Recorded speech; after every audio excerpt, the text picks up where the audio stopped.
Each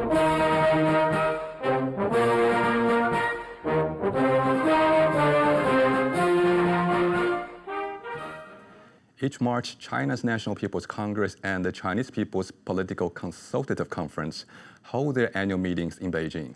The NPC and CPPCC are the rare occasion where outsiders can get a glimpse of China's leaders in live broadcasts and witness the operation of China's usually opaque political system.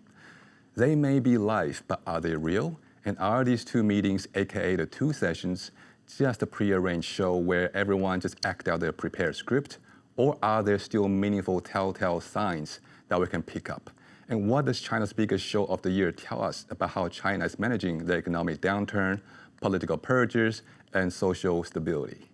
Welcome to Taiwan Talks, everybody. I'm Wenty Song. To unpack these issues, I'm joined by Wang Hao, writer and international relations commentator, and joining us from Atlanta, Frank Tian-Xie, professor of business and marketing at the University of South Carolina, Aiken. Thank you, Wang Hao and Frank, for joining us today. Thank you. Sure, yeah. So in his government report, China's Premier Li Qiang has set the target for 2026 annual economic growth at 4.5 to 5% in his government work report. What's significant about it is that 4.5% is the lowest economic growth target since 1991. That is the lowest in 35 years. For comparison, in 2025, the actual growth rate was 5%, and the 3 years before that, the target had also been 5%, even in spite of COVID. Now, Premier Li Qiang also described the challenges the government was facing. Take a look. 外部环境变化影响加深，多边主义、自由贸易受到严重冲击。国内经济发展和转型中面临的老问题、新挑战仍然不少，新旧动能转换任务艰巨，一些企业经营困难，群众就业和增收难度加大，政府工作存在不足，一些政策实施效果仍待提高。 I think we want to start with Dr. Wang here. Premier Li talked about how there are old problems and new challenges, which are rather ambiguous. I'm wondering, what do you think are those so-called old problems and new challenges on their mind?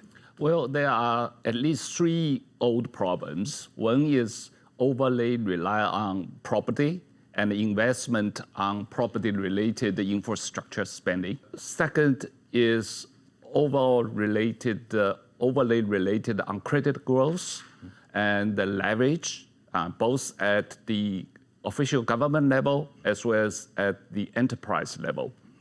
The third thing is a massive imbalance of the exports versus domestic consumptions.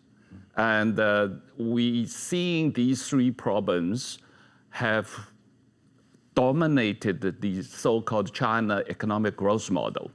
And they have been consistent and in fact deteriorating over the last at least 2 decades or even longer. And we're seeing this problem, and everybody knows that, both Chinese governments and the international commentators know these problems. But the Chinese government have difficulty to address these problems. It's not that they don't know the problem. They know the problem, but they don't know how to fix it. And the situation is deteriorating.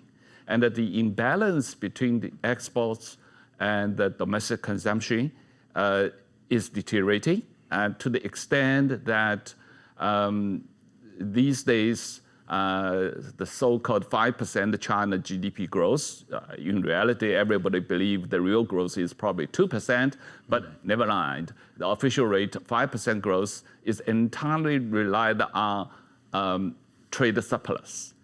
But if you look at the reality, trade surplus is a result of weak domestic consumption. It's because the weakness of imports.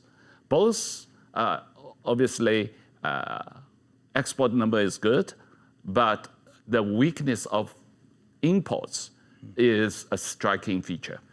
Right, so these are good old problems: property, credit market, imbalance on rooted from weak domestic consumption. I want to come to our other guest, Frank. So old problems, not new per se. Are there any new solution that's been proposed this time around, though? No, as Dr. Wang said correctly, these are existing problem and has been going on for quite some time. And they call these the investment, consumption, and export as what they call the 三驾马车, meaning the three-horse carriage, or the three engines of growth, right? But the three engines of growth also, at least two of them, investment and consumption, are down, right? And now the only thing left is really the export. That's what they are trying hard to export, even try to dump their Chinese products to other countries and at the expense of others' economies, and creating a huge amount of a trade surplus, as you just talked about. Right? And now to cope with that, downturn in investment and consumption, they try to use the new engines of growth, like the EVs, electric vehicles, solar powers, green powers, things like that, right? Or rare earth elements, lithium elements, and other things, right? But that does not go as well too well as well, because they have basically they are met with the trade barricades from the U.S. and Europe. We can see that the in addition to that, and I think the trade war initiated by President Trump in his second term is really suffocating the Chinese economy. Right, all right. So struggling with finding new engines for growth, and they've been talking about, what is it, new productive forces, ideas like that. Let's see where they go. But one thing I want to bring our attention to is China's defense budget. Now, this year, the military budget for China, the growth rate for it has been set at 7.0%. That's down a little bit from 7.2% last year. Now, if you look at the numbers, though, China's military spending has been relatively steady, so to speak. And in the last 10 years, compared with the fluctuating GDP growth, China's military spending has remained largely flat at 7% or so of growth rate. Dr. Wang, what do you make of the significance of a 7% growth in defense spending, though, at a time when China is supposedly dealing with more pressing issues like debt crisis, budgetary tightening, for example? There are calls for governments at all levels to tighten their belts and cut down public spending. Why is defense spending still at such a high rate? Well, first of all, it's because Xi Jinping is paranoid by security issues, and he is so insecure, both personally and nationally, so that he has to spend more and more on budget on defense. And the other thing is that Xi Jinping really has ambition to be a global power, and in order for China able to project his global power, he feels that defense spending is a necessity. And as a result of that, the Chinese government spending on defense as a percentage of the total national budget has been going up quite sharply. Despite the slowdown of the overall economic growth, Chinese defense spending has been above the national GDP growth for many, many years. And that creates a disproportionate impact of the defense spending on overall government budget. And that actually constrains the government ability to spend other issues of the economic importance, particularly in terms of domestic consumptions, how to promote domestic consumptions and in terms of social welfare, all these areas which is more vital to Chinese economy has been constrained by government spending on defense as well as government spending on social stability. So if you combine the two items, defense and the social stability, combined they spend 4 trillion RMB a year, which is which is more than 15% of the government annual spending. Actually, if you look at the central government annual spending, it's probably close to 20% of the central government annual spending is in these two items, defense and the social stability. Right, so that's easily at least 15% or so of government spending as a whole, of $4 trillion or more, to be spending on security, both international defense and domestic, what they call security or stability maintenance budgets, right? Yeah, 4 trillion RMB. Yeah, and how that may have that might into budget that would otherwise go into other more productive uses in terms of stimulate domestic consumption and demand. Right, I want to switch our discussion to something slightly longer term. That is, if you look at the 15th five-year plan, China has set up major strategic tasks, including pursuing high-quality development, strengthening the domestic economy, advancing common prosperity for all, ensuring both development and security. The plan prioritizes the development of a modern industrial system, and it pledges that it will promote emerging sectors such as new energy, new material, aerospace, low-altitude economy, as well as future industries, including quantum tech, hydrogen energy, brain-computer interfaces. So many things that has been talked about in the government report. One impression we get from reading through the five-year economic plan is that there's so much talk about industrial self-reliance that is prioritized over consumption a lot still. Frank, I'm wondering, what do you think are the benefits and potentially risks for China's economic model at this moment when they are focusing on these so-called new champion industry like AI, robotics, or even new energy? That's a problem not just for China. This is actually a problem for the U.S. as well, for many countries, with the AI.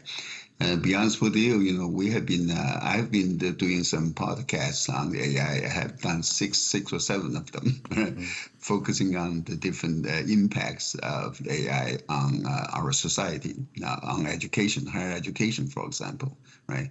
One thing that has brought to my attention is that the AI is actually, you can say, is accelerating unemployment. That's a really big concern to American, to social study researchers, to governments, and to everyone. We can see that the AI is already, is going to replace, in the next couple of years, starting to eliminate massive number of jobs in virtually all sectors. Maybe a few sectors, few type of jobs that are not affected, maybe plumbers, electricians, some hard labor, blue collar workers are not affected that much. Anything that deals with, or any job functions that deals with or uses computers or office equipment, they're all affected. Yeah. So for China, I'm not sure they're really heading to the right direction. We know that their unemployment is a big issue now, really, especially youth unemployment. According to a scholar from Beijing, I think Peking University, she estimated that the Chinese unemployment rate for the youth market, for youth population, young people, is almost like 47%, almost 50%, right? And they graduated like 10 to 12 million college graduates every year, and at least 70% of them could not find a job. They cannot get a job, upon graduation. I think sometime last year about how news media were encouraged to stop publishing commentary that's going to instill pessimism in the Chinese economy. So I think that's, again, one other indicator about how the general mood and concern is like in Beijing's mindset right now. I want to ask one more question briefly to Dr. Wang about, they always talk about this idea of balancing both development and security. Can you just elucidate for us, what does that mean? Well, I quickly follow Professor Xie's comments that if you have very quick development of AI as a result of mass unemployment in a society like China, which doesn't have a proper social security network, and that causes a massive problem in terms of domestic consumptions. So when AI is a revolutionary force, obviously it is a very important growth driver for future of human society. But at the same time, it is a very destructive force. It could create a massive imbalance in terms of economy, unemployment, and the general society anxiety. If particularly in a country like China, which you don't have a social network, social security network to fall back, you suddenly lost your job and you have no understanding why it happened and how quickly it could happen. But you go back to your countryside and you find that you got no pension, no medical care, you got no support of the real security. And that could cause a massive social problem. And therefore it become a social security problem, national security problem. And I think that is an issue the Chinese Communist Party has not fully apprehend.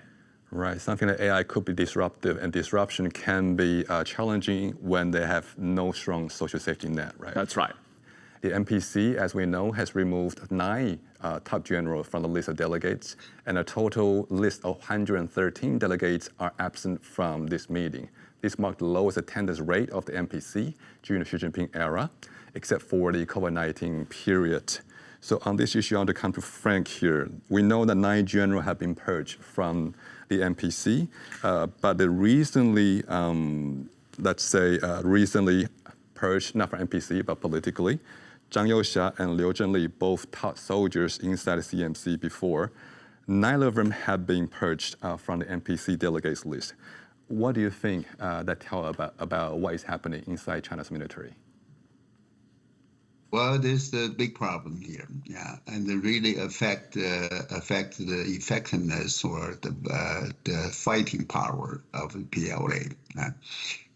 So some people said, some of the rumors has it that Xi Jinping is really afraid of some ancient predictions, prophecies, where it said as a leader, he's the last communist leader, he will be assassinated by somebody with the arrow force or rocket force type of force, and that's why I guess he believed that the prediction, prophecy, and he really purged the rocket force of the PLA, the second used because second artillery, really well. He replaced almost all the top generals, the top brass of Chinese, rocket force, strategic rocket force, and also his Central Military Commission.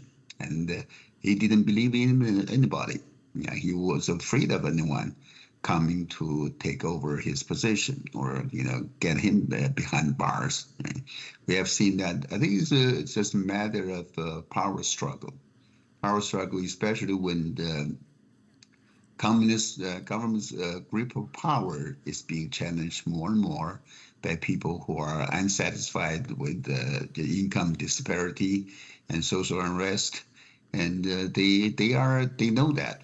I think even though they may tell the world that hey, everything is good and nice, China is prosperous, but in their mind, in the bottom of their heart, I think they really know, they're really sitting on top of almost ready to erupt volcano. So they know that.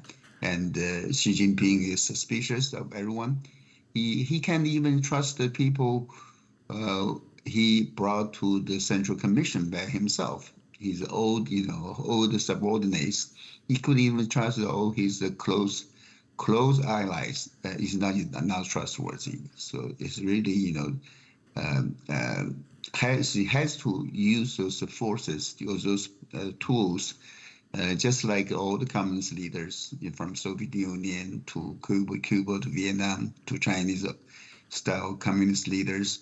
And he has to purge everyone that he had any suspicion. Mm-hmm. And now he seems to be strengthening his grip of power, but I think he's building, implanting more bombs, time bombs that could explode any time, because he just killed, tortured, or arrested just too many of the top generals. Right. So speaking of, I think, top leaders' sense of security, I want to bring your attention to one other development.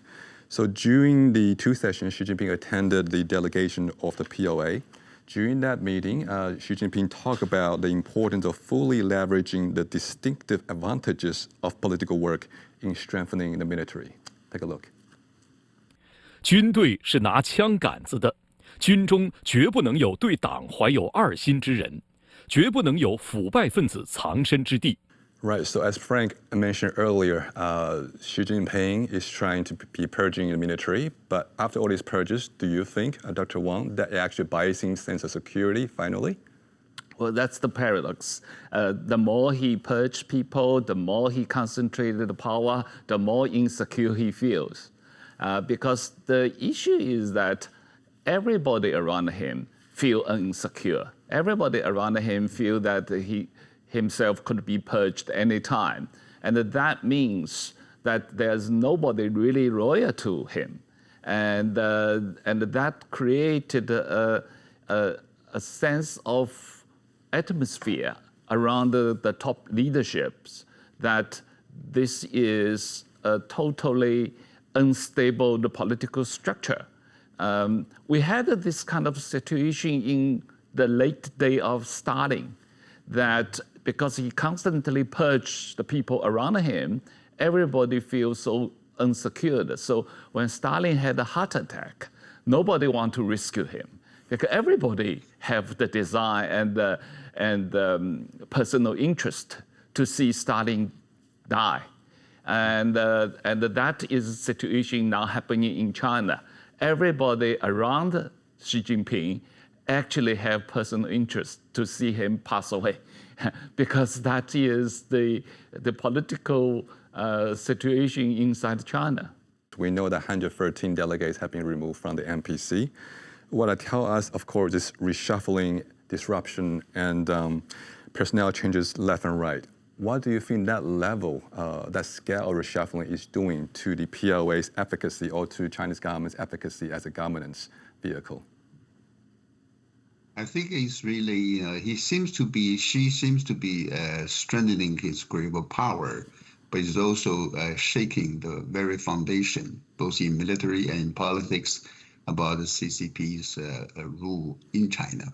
Yeah, I think, he has, he's called the 总加速师, the accelerator in chief, basically accelerator in chief in bringing the CCP down. Yeah, that's the chief, forces behind the whole drive of driving CCP out of power. That I think what he did to the people, to his own comrades, talking about how he treated Li Qiang, the former premier, and how he treated Hu Jintao, the former party boss.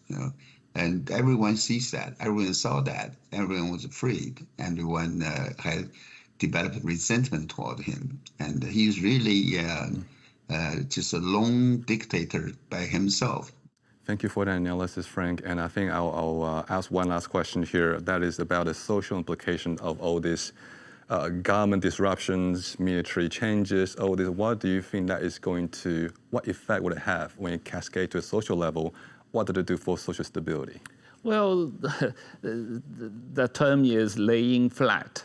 Is the government officials, the people do not want to take initiatives and do not want to take responsibilities. And nobody, these officials, they are so afraid of to be purged. They are so afraid of making mistakes. And they're so afraid of sided on the wrong part of the government. So therefore, everybody want to lay flat and do nothing, and they have to make less mistake. That's most important to save one's life, and that is create a government which is inactive, which doesn't solve any problems, which is well, this is also reflected in this year's National People's Congress, is that nobody wants to talk to the press. In the older days, every year, National People's Congress is a time where both domestic and international press be able to talk to delegates, and the delegates would express their opinion on economy, at least, or social welfare issues. And they also want to boost their ideas about how to develop domestic and the local provincial economy and the issues. But this year, everything is in tight control, and then nobody wants to talk to press, and then there is nothing to talk about because everybody is too worried and too afraid about making mistakes and therefore being purged, and that creates a major problem. Nobody want to leave anything on the record, right? That's right. All right, on that note, I want to say thank you both, Dr. Wang and Frank, for joining us for our show and for sharing your expertise with us today. Thank you so much. All right, that's our show. On behalf of our team here at Taiwan Talks, I'd like to thank you, viewers at home, for tuning in. Come check us out on YouTube, and until next time, it's good night from us from Taipei.